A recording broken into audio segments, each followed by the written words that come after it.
Kids can now go to their classes. See you later. That means leave. That means leave. Now for the announcements. Please pick up a copy of the community flyer for all the latest information on what we're doing here at Cedar Ridge. You can fill out the Connect card on the back of the flyer or just text the information to register to receive our emails. If you are new, we invite you to join us for Cedar Ridge in 7 minutes, right after the service in the back left corner of the auditorium. We'd like to meet you and share a little bit about Cedar Ridge and give you a small gift. Here are some pictures of Friday night's craft brew and sodas. It was a great event on the farm. Thank you to everyone who came out. Okay.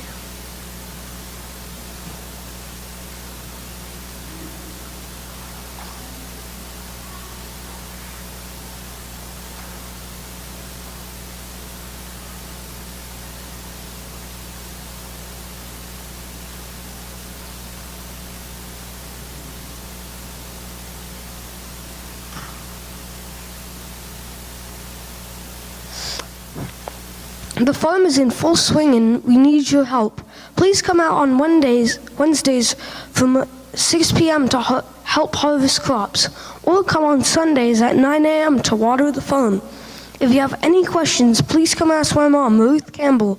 We need your help, so please come. She wrote that.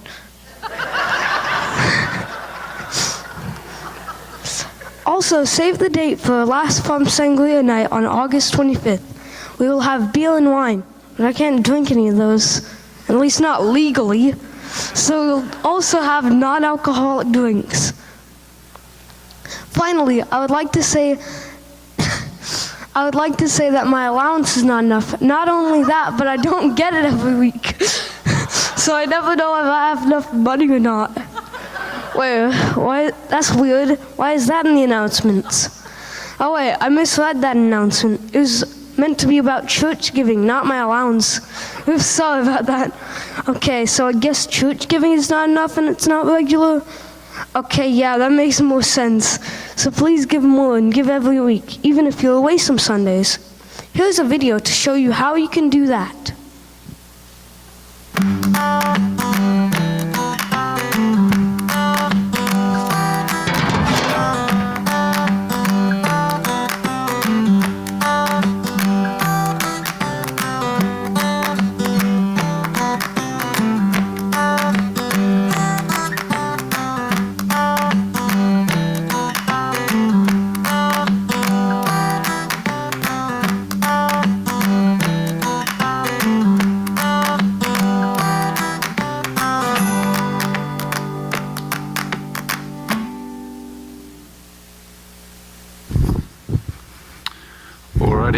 Great job, Joel. Let's hear it for Joel.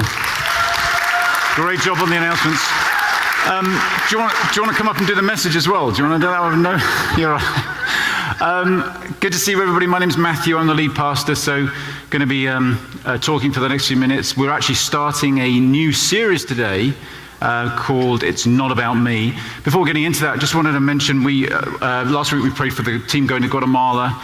And they set off yesterday, and we just got word that they've arrived safely in Guatemala City. They're going to be heading down to Ipala, the town that we partner with, later on today. They just heard, and some of you may have heard, that there's been pretty serious flooding in Ipala. So they've had the worst rainstorm for 20 years. You may remember, actually, a few months ago, we prayed for rain. Do you remember that? Because there was a drought.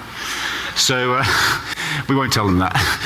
But it's caused some damage and there's a lot of cleanup to do. So they're probably the team are going to be getting into that and helping with the cleanup process as well. So let's be praying for them. Updates are on our Facebook page, so you can check that out and keep praying and watching for progress as they go through their trip. As I mentioned, we're starting a new series today. It's called It's Not About Me. We're exploring the life that Jesus called us into, this sort of outward, loving, giving, unselfish, generous life that Jesus lived and talked about and invited us into, as opposed to what I know for me, and I'm sure many of us get caught up in, which is more a sort of self-obsessed, guilt-ridden, critical, cynical, victim life. That's the kind of life that seems to sort of press in on us with all the struggles that we go through in life. So we're going to be exploring that a little bit. Paradoxically, today we're going to start by thinking about ourselves. So today is called It Starts With Me. Maybe we should have said, actually, it turns out it is about me.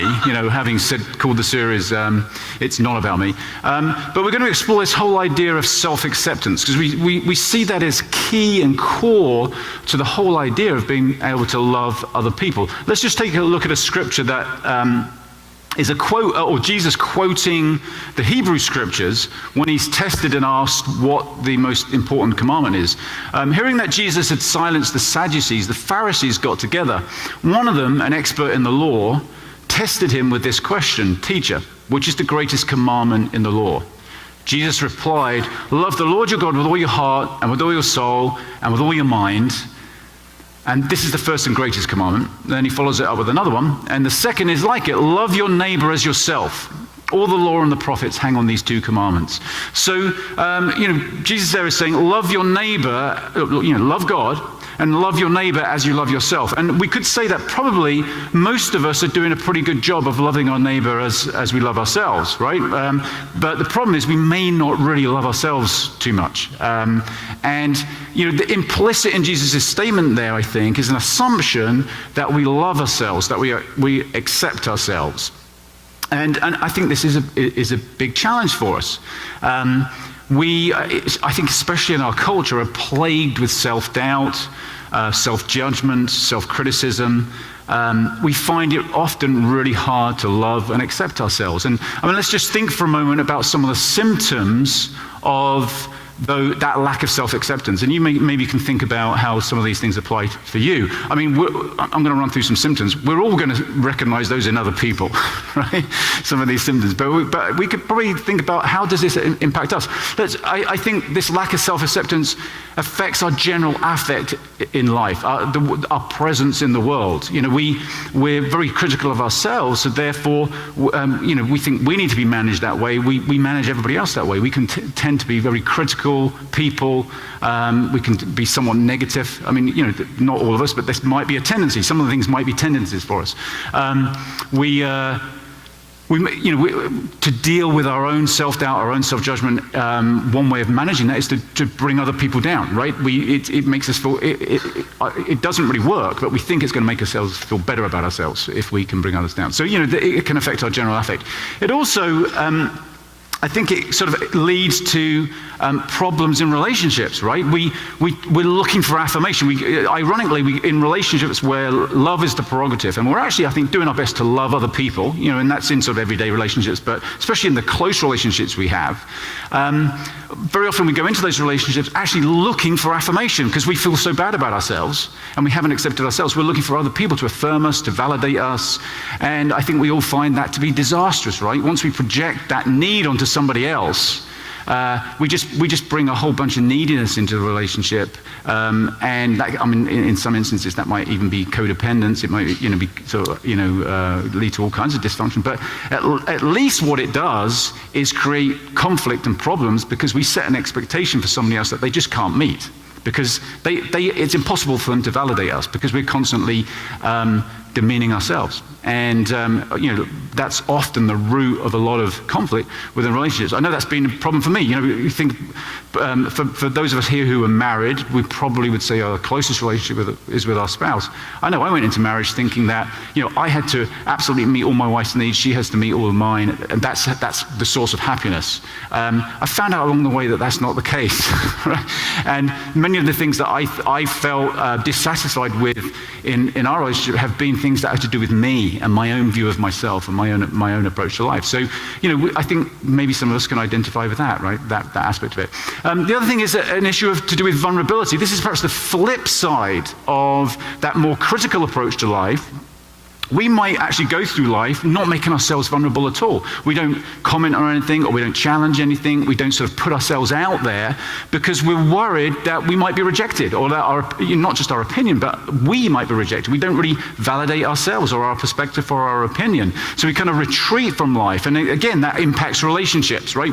Relationships are impossible without vulnerability. And vulnerability leads us to be the first to say, I'm sorry, the first to say, I love you, the first to initiate affection, the first to perhaps initiate, can we talk about this? All those things require vulnerability, or they make us vulnerable. When we come out of ourselves and behave that way in relationships, that we're creating space and possibility for health in the relationship, but very often we withdraw from those. We don't want to be the first to say, I love you, because what if that doesn't get reciprocated?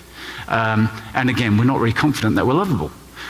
What if we say sorry, and the other person just says, I forgive you. And they don't reciprocate with, I'm sorry too. You know how that is? So we can withdraw from vulnerability. That affects our relationships. It affects the way we lead, the way we manage people.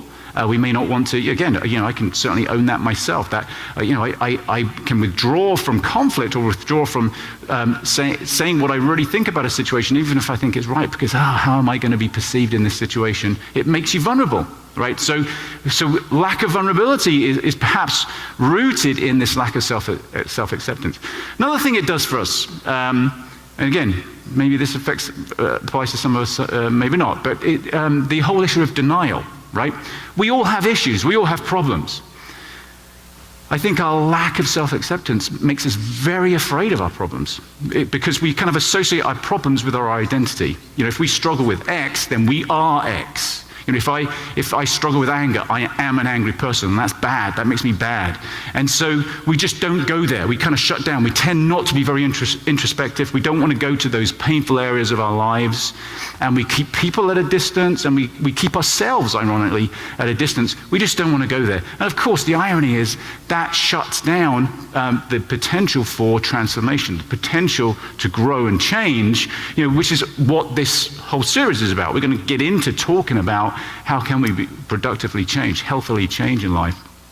And part of that is coming to a place of honesty, which seems to be, which seems to require a level of self-acceptance.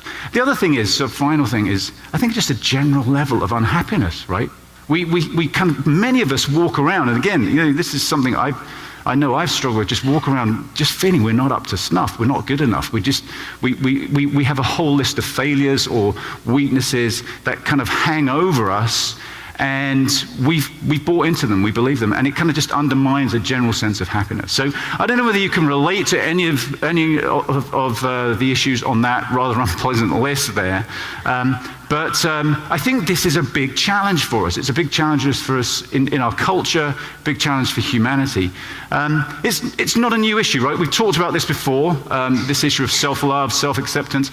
I'm going to talk about it again today. And I think over the years we'll just keep chipping away at it, because I think it is a pretty foundational thing. It's a very challenging thing. A couple of other challenges about it, I think, are the fact that Jesus says, love your neighbor as yourself, but doesn't get too much into how do you love yourself.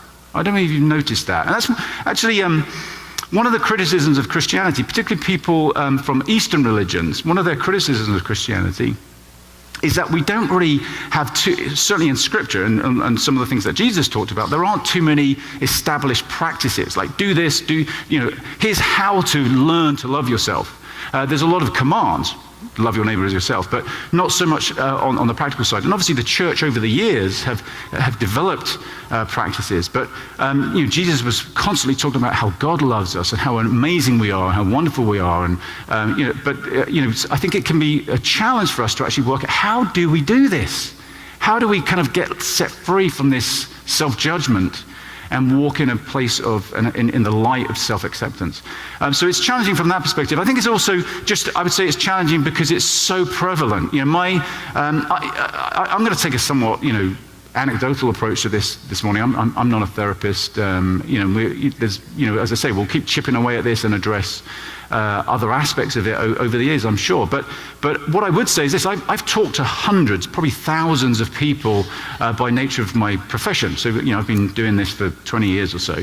I get to talk to a lot of people, and I would say that most of us really struggle with self-acceptance. And it doesn't seem to matter, it transcends class, race, gender.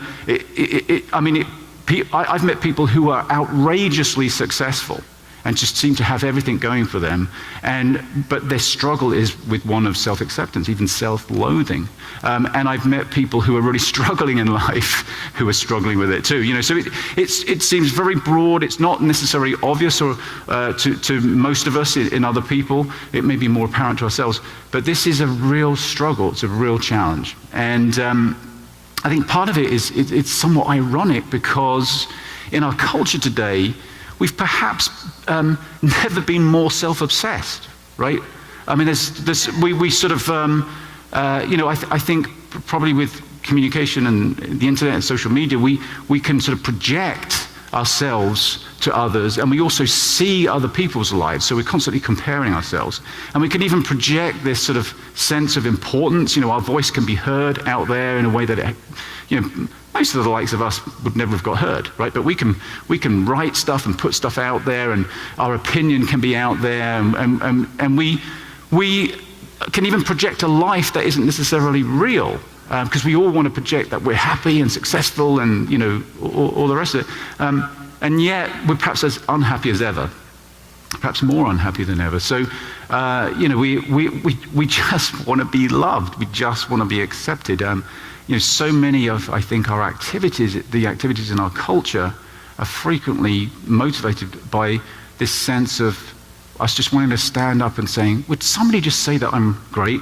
And would somebody just accept me and say, you're a great person? And we kind of feel that at times, don't we, in relationships? We feel that when somebody's kind of almost searching for that, and it feels, ironically, off-putting, we kind of distance those people more.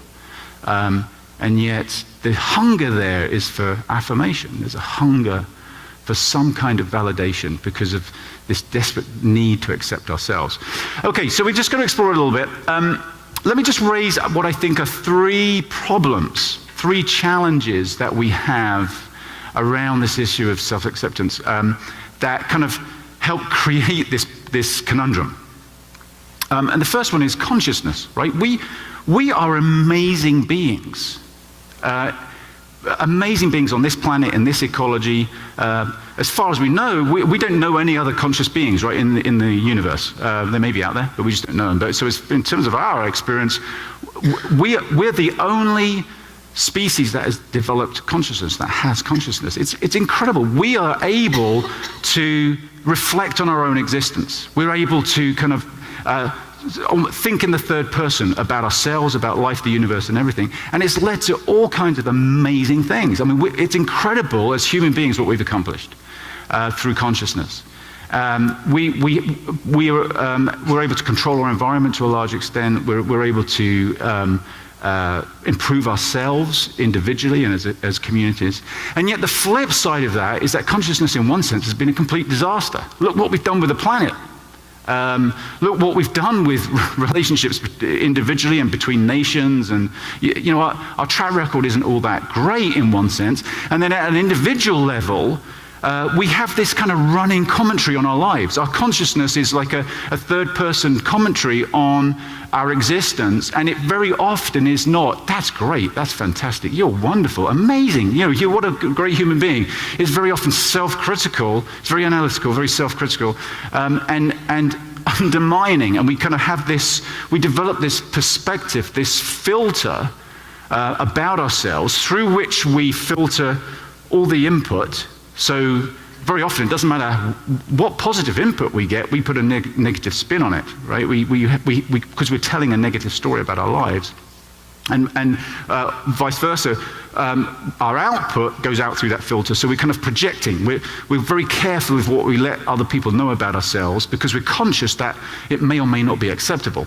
An example in my own life, I can remember at the time when I was transitioning in my life from practicing medicine to becoming a pastor, I can remember I was talking to the senior pastor of the church that I was going to work with.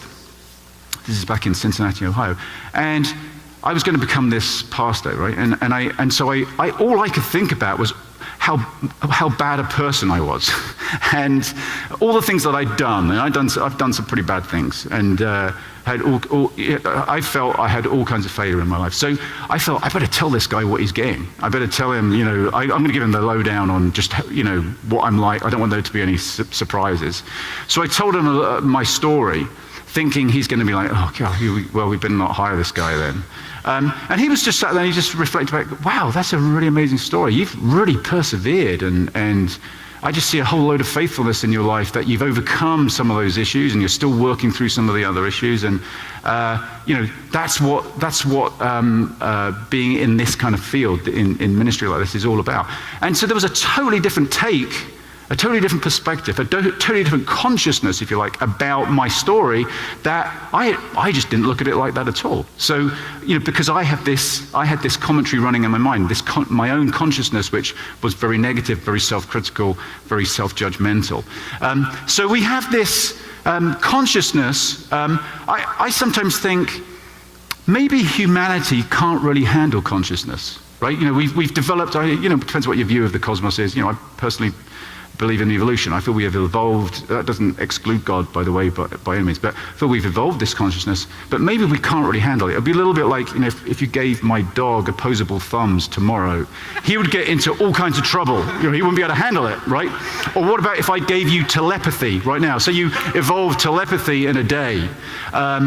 We wouldn't be able to handle that. We'd get into all kinds of trouble. If we could start reading one another's thoughts and read one another's minds, we would abuse that, right? We wouldn't handle it. Well, I wonder if consciousness is a bit like that. Maybe we need another million years or so to really kind of get to grips with consciousness and be able to handle it properly. I think frequently right now it seems to trip us up at a species level, at a human level, world level, and at an individual level in terms of these issues of self-judgment. Okay, so that's one challenge, consciousness. But it's worse than that, I'm afraid. We are going to go positive soon, don't worry about it.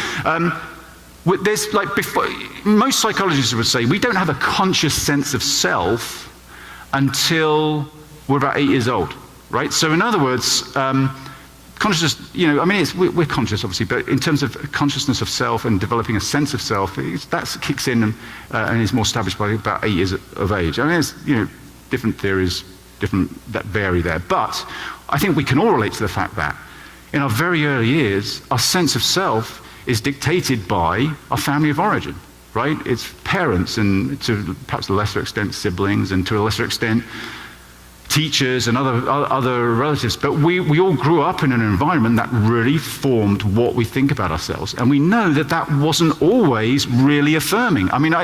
In some instances it was clearly dysfunctional, right? Where we were criticized a lot, we were maybe even abused.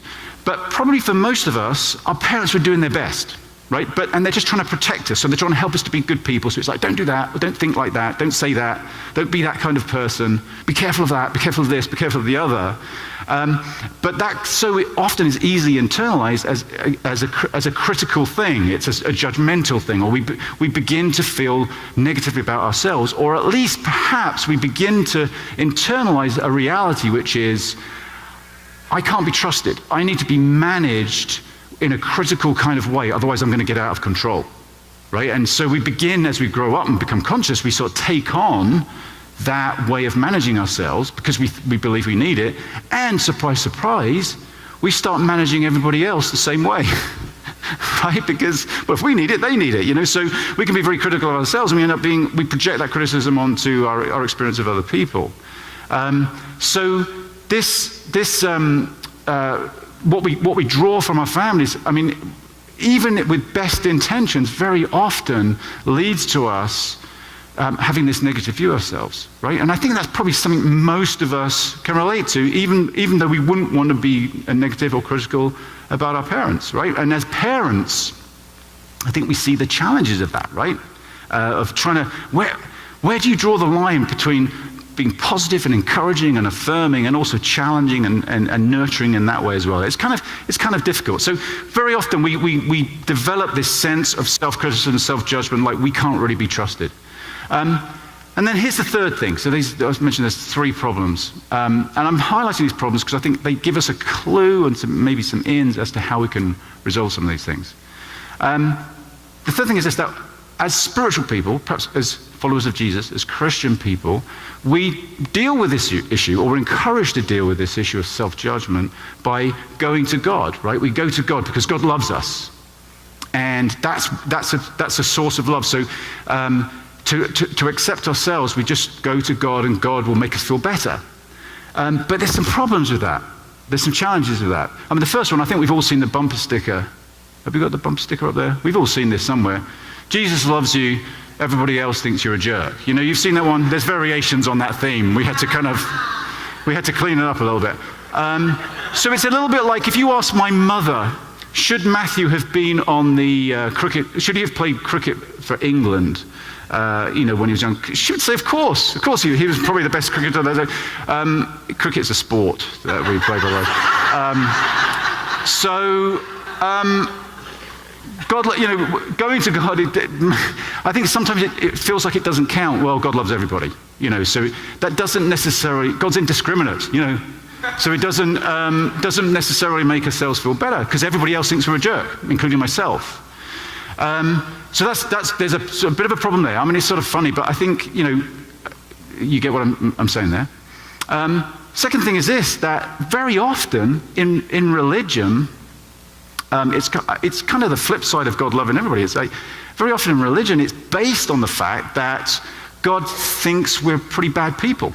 We're fundamentally bad people in need of saving. God's got this problem with us, and has got to change everything, and has got to do all sorts of things. It depends what your religion is, but it's like we're a problem to God. And that's very often at the heart of a lot of religion, and it can be at the heart of Christianity. I don't think that is true. Okay, that comes from a sort of theology of original sin, right? And it comes from sort of a lot of very ancient and medieval thinking, which was, I think, honestly, pretty messed up. And if you read some of the origins of the concept of original sin, it's pretty messy. It's not very healthy. The people who kind of formulated a lot of these thoughts about God would today's therapists would be, very well employed working with those people. They were, I think, had some kind of strange views of life, the universe, and everything. But we kind of inherited this concept that we are fundamentally bad until we take some action or believe certain things, and then God will kind of tolerate us after that. As opposed to, we are just phenomenal beings with consciousness that can communicate with God, and we can partner with God and co-create with God and kind of relate in some way to God in a way in which, as far as we understand, no other species is able to. And so we're going to sort of emphasize throughout this series this concept of original blessing rather than original sin, right? The fact that there's something beautiful about humanity. There's something beautiful about you and me. So we have to get past some of that baggage, and some of that is reflected even in specific theology. We've talked a lot before about how the death of Jesus, for instance, can be kind of the meaning of that can be spun to mean that actually God's just insanely angry and has to have blood before God can forgive anybody else, and so we're kind of responsible for Jesus' death. And when God looks at us, God doesn't see us, God sees Jesus, because apparently we're so repulsive. So all those things, right? All that, what I would say is dysfunctional theology, that is kind of in our view of God. And this is one of the challenges, I think, about projecting a very personal, anthropomorphic or human image of God onto God. When we think about God, there's all sorts of ways of thinking about God, but we tend to think of God as a being, as a person. And the problem then is that we project our parents, our bosses, our teachers, all these people in our lives who are people, we project all their expectations and all their dysfunctions even onto this person called God. And then no wonder if we go to God as a solution to our problem of self-doubt and self-judgment, it almost feels like we're back to square one again, right? So we have to find some way of breaking out of this. And I'm not saying by any means, let's not go to God. In fact, I think rather than going to God in this sense of, okay, God, you need to persuade me that I'm actually a good person.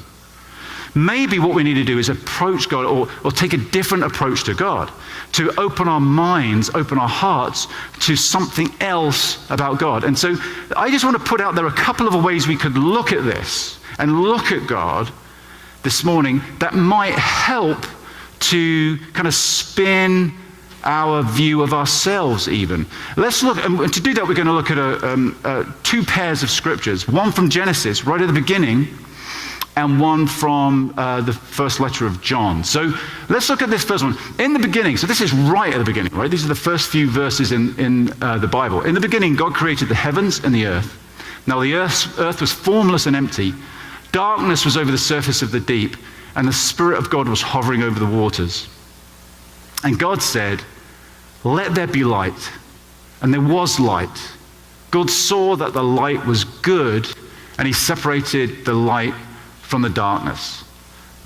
Let's look, so we're going to jump ahead now to the Christian scriptures, to the first letter of John.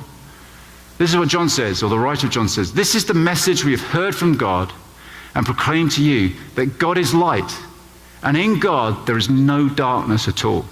So the first sort of concept, the first perhaps renewed way we can think about God is to think of God is light. So as we think about coming to God, and coming to God with all our self-doubt, all our self-judgment, God is light, and that light is good. Okay, so in other words, my view of myself makes me want to scurry away from the light. I want to hide it away.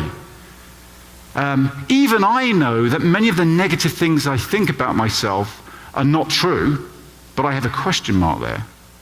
But I also know that many of them are true, right? So I just don't want to go into the light. So perhaps part of what we need to do is just say, it's okay. It's okay. Even judging yourself, it's okay. Because one of the things I beat myself up most about is not accepting myself. Have you ever thought about that one? I mean, I don't accept the fact that I don't accept myself. I mean, that's how bad it is.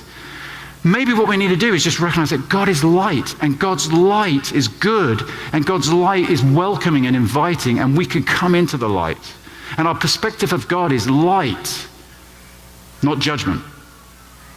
Right? So that's the Hebrew scriptures telling us that, and the Christian scriptures telling us that. Let's go back to another concept in Genesis and in that first letter of John. So this is at the beginning of Genesis. So God created humankind in his image. In the image of God he created them. Male and female he created them. God blessed them, and God said to them, "Be fruitful and multiply. Fill the earth and subdue it. Have dominion over the fish of the sea and over the birds of the air and over every living thing that moves upon the earth." God said, "See, I have given you every plant yielding seed that is upon the face of the earth, and every tree with seed in its fruit. You shall have them for food. And to every beast of the earth, and to every bird of the air, and to everything that creeps on the earth. Everything that has breath, the breath of life, I have given every green plant for food." Sounds like vegetarianism, by the way, but anyway, we won't get that. And it was so. God saw everything they had made, and indeed, it was very good. And there was evening, and there was morning, the sixth day. So what we see here is, we're kind of, I mean, I just mentioned earlier, I mean, I don't think we should take this literally, like this is a scientific account of our cosmos coming into existence and our planet evolving. But if we take that literally, that's fine. But either way, what we're seeing here is that God's perspective of us is we're incredible. We're the pinnacle of creation, right? And actually, I mean, I think implicit in this is a tragedy, actually, that we with consciousness get to manage and co-create with God on this planet. The problem is we've tended to sort of take that whole have dominion thing a little perversely, and it's become this selfish thing because we're so afraid. We're afraid of losing something. We're afraid that our needs might not be taken care of. But the truth is here, God loves us. This is original blessing.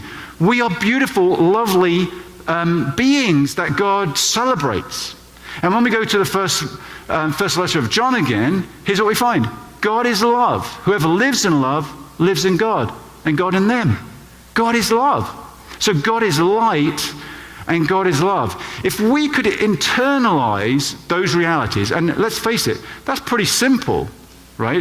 And maybe it sounds too simple. Maybe we're trying to overcomplicate things. But if we could internalize the fact that God is light and God is love, that could transform the way we view ourselves, the way we see ourselves.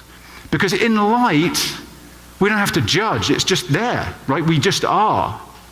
And we don't have to judge or condemn ourselves. Doesn't mean we don't have to change. No. As I said, the rest of this series, we're going to be talking about change. And light, I think, is an invitation into change, right? Because we see things.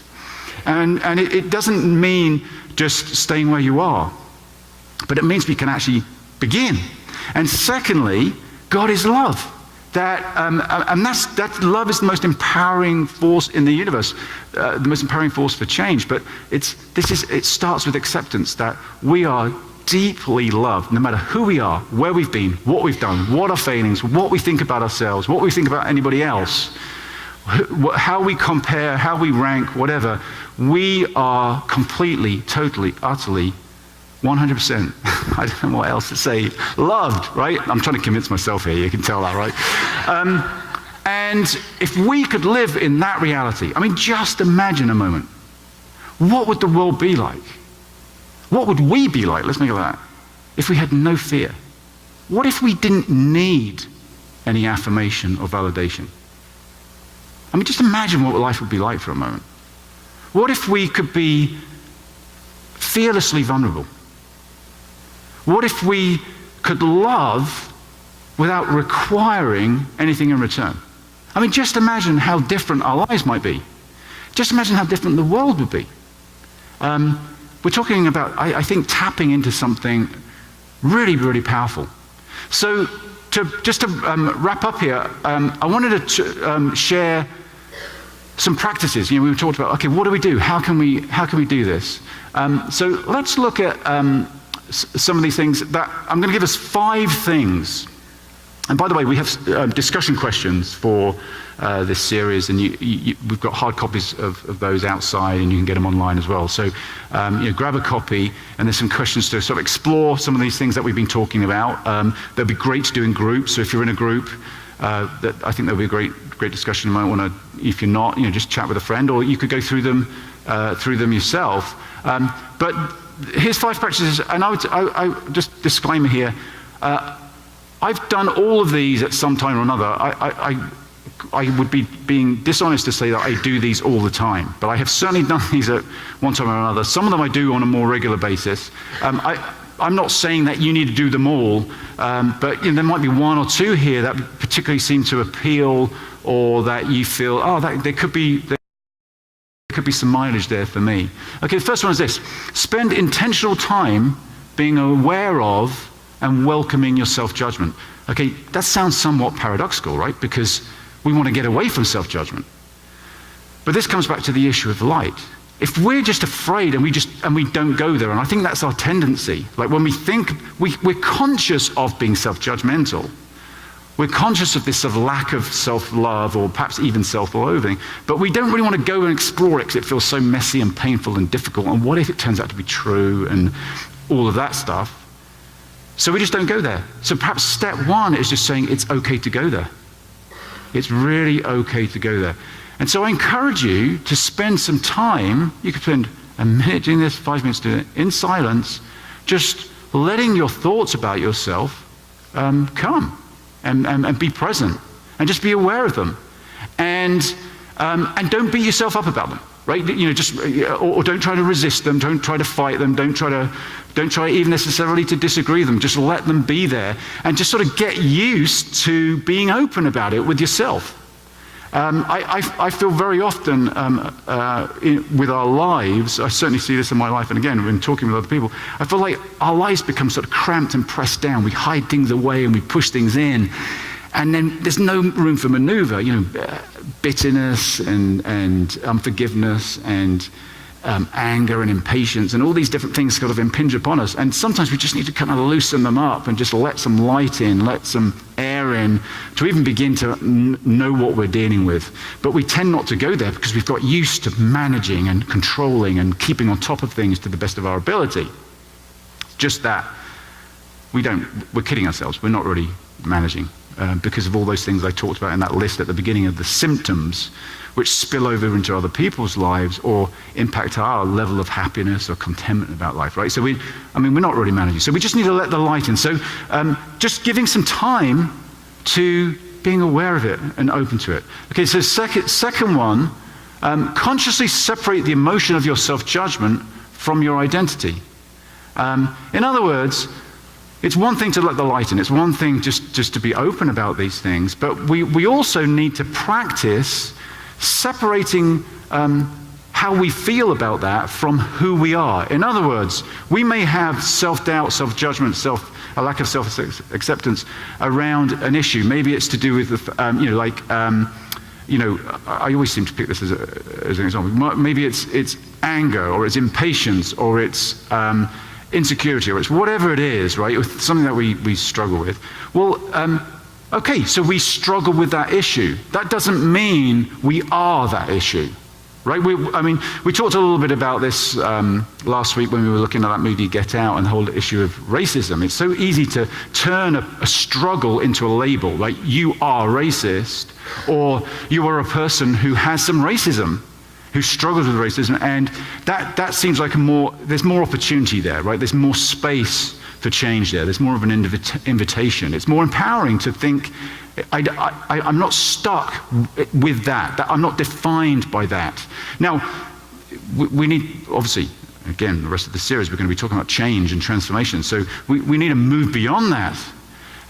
But this starting point, if we don't get to a place of opening up, and we don't get to a place of removing a label from ourselves, I don't think we even begin that journey. Because we're just stuck. We're stuck either pretending or just not even going there. So spend intentional time being aware and then consciously separating how we feel about ourselves from that self-doubt, that self-judgment.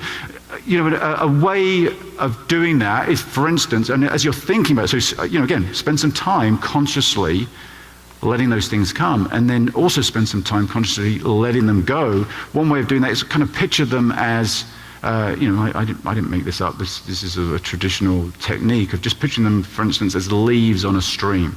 As you think about that issue of anger or unkindness or bitterness or unforgiveness, whatever it is, and you just kind of just let it float down the stream. Okay, it doesn't mean it's gone forever. It doesn't mean you don't struggle with it. It's just, it's not you. It's removed from you. It doesn't define you.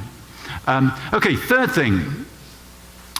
Practice compassion and forgiveness for yourself. These, in some sense, these are all very obvious, very simple. But I think we tend not to do them. We know we shouldn't judge other people, right? We know we should forgive other people. If somebody asked Jesus, how many times should you forgive? 7 times? He says, no, 70 times 7. It's like we should always forgive. That's sort of at the heart of what it means to follow Jesus. Ironically, so forgive and don't judge. Ironically, we don't forgive ourselves. We judge ourselves. We seem to get away with that. So what if we intentionally practice compassion? Very often, let's think of some of the things I've talked about earlier about the problems. Okay, the problems with what's at the root of this self-judgment. It's to do with our consciousness. It's to do with, very often due to our upbringing. There's usually, when you think about our dysfunctions, the things that we're worried about ourselves, usually there's pretty good explanations for them, right? And that's why we go to therapists, to kind of try and understand it better, right? And so I think of some of the things that I've struggled with in life. With help, I've been able to unpack, okay, I can see why I do that. I become conscious of it in the first place. And then, I do that because of this. And then I can start getting my head around it and start doing something about it. And it's actually somewhat freeing because you realize, I'm not a total jerk, as that bumper sticker said. There's hope for me.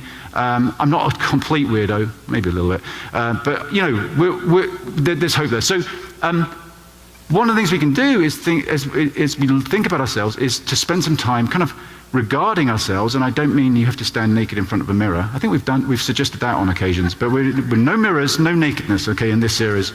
But just thinking about yourself and picturing yourself even, and having compassion on yourself. That you've had struggles, you've had difficulties, you haven't always had an easy ride of it, right?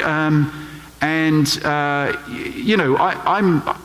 the kind of person who's always quick to think, I should have done better, I should have known better.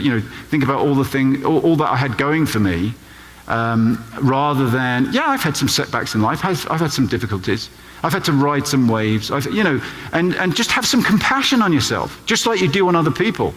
And then forgive yourself, proactively say, I forgive you for being like that. And I'll probably have to forgive you for tomorrow as well. But I'm going to practice forgiveness. Okay, so these are, again, practices we can do. You could do this sort of thing every day. Some of these are going to appeal. Some of them you may think, wow, that's wacky. Fourth one, practice thankfulness for yourself, your strengths and weaknesses, for your successes and failures. We are a product of our successes and failures. We tend to want to project and share our successes, not so much our weaknesses or our failures, right? Or we see those as very dark and negative. I would venture to say this, and I can already feel my self-doubt kicking in, even beginning before I say that. Many of the better qualities of my life, because I do have some, are products of my failure and my weakness, and coming to terms with my weakness, coming to terms with my failure, right? Not so much my strengths. I think if I hadn't failed, if I didn't have pretty glaring weaknesses, I'd probably be one of the most arrogant people on the planet. So actually, maybe I should celebrate my failures and my weaknesses a bit more. Now, should I glory in them? Do I want to go back and repeat them? No. Believe me, no, I don't want to do that. But I think we can actually take a different view of ourselves if we're in the light and being honest, by being thankful for our lives, like being proactively. There are really good things about every single one of us in this room. And acknowledging that about ourselves and being thankful for it, but also being thankful for some of the struggle, for some of the difficulty, and what that's formed and how it is forming in you. And practicing that and seeing what happens. I mean, there are some things maybe we find it really hard to be thankful about. It's going to be very, very difficult for us. And that's okay. I mean, this is something, we're talking about a lifetime here, okay, of changing the way we think and changing the way we live. But thankfulness, I think, is core to it. And then finally, and again, this is not an exhausted list. This is not the 5 ways to self-acceptance. It's 5 things that might possibly work, did for me occasionally. It's one of those kind of books, Share your self-judgment with someone else. This is, I think, another tricky one. It kind of loops back around to the first one, where the first one really is kind of sharing it with ourselves or allowing ourselves to experience it. There's such power in talking with somebody else about what we think about ourselves, what we struggle with. And some of that is because it's so hidden, and then talking to somebody else just kind of disarms it. Things that are hidden have power over us. When we talk about them and get them out there, they kind of just evaporate. The sinister nature of them, the power, the guilt and shame, and the sort of imprisonment of them just very often disappears. And we experience immediately more freedom because we can see, that's out there, and it's in the light, it's breathing, it's, we're okay. It didn't kill us. So there's just some of that. But then also, I think we get perspective from people, right? As we share with people, they're able to reflect back and say, well, like that guy that I shared with, I said, look, let me tell you everything that's bad about me and why you don't really want to hire me. And he's saying, I don't see it that way at all. I see it this way. So, there's always the chance, it's vulnerable, right? There's always the chance that they might say, yeah, you really are like that, I suppose, and that's why we don't do that kind of thing. But actually, that's very rare, right? It's very rare that happens. And obviously, we have to be selective in the people that we're vulnerable with. Share with people you trust, people you have some relationship with. It's probably not, you're not going to open up with the cashier at Safeway necessarily about this, but somebody, a confidant, somebody who you care about and who cares about you. So, but what if we made that a practice and kind of got some of that stuff out there, rather than running from it, rather than hiding away from it, rather than pretending it's not there? And as you see in all of these practices, there's no real solution, right? It's not like, that nails it. That's the end of self-doubt. That's the end of lack of self-acceptance, right? I equate it to kind of gardening. It's like these are practices that can tend to this garden of our life and create a more healthy environment, a more healthy atmosphere in which we can begin to let in God's light and let in God's love and let God's light and love do the transformation. As I said, throughout this series, we're going to be getting into what that transformation looks like and some other practices. How can we change? How can we be the change we want to see in the world? How can we live this more generous, outgoing, loving life, this more giving life? But we're starting at this point here because we recognize that with that kind of life, it's almost hard to get out of bed in the morning because we're sort of stuck in this place of self-judgment. All right, so pick up a copy of the discussion questions. Even if you don't do the discussion questions for whatever reason, these are on there, and you can just look at those and consider practicing some of these. Just as we close now, let's just take a moment to close our eyes. Right, we're going to just sit here in silence. We're just going to spend a moment in silence. In a second, we'll sing a song just to close us out. But we're just going to sit in silence. And let's sit with ourselves. Right? So don't try to think great thoughts about God or about just anything. Just sit with yourself. And this is sort of that practice number one of just look at yourself. Be conscious of yourself. And don't fight it. Some of the things that are going to come might be negative. You might have memories, fears.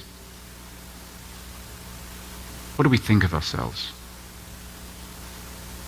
Just let it come. Accept it.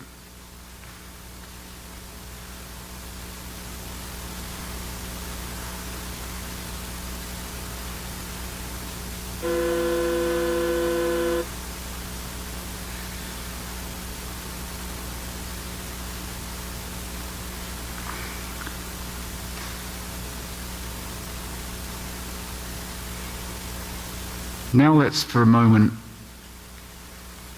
let's just picture, maybe you can picture that in your mind's eye, God's light. Just light coming on all those things, light coming into your whole being. Nothing is hidden away. And that light is completely, totally loving.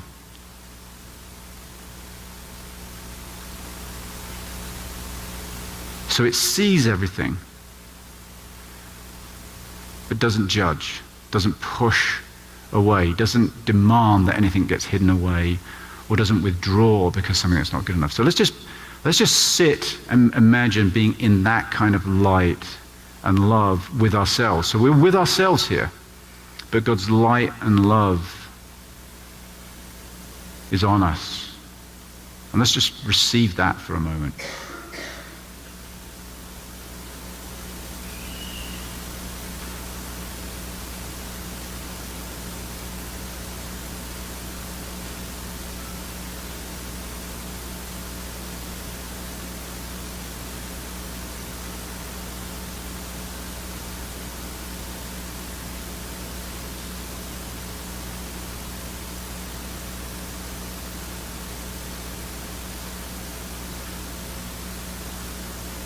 Good news is that we have nothing to fear.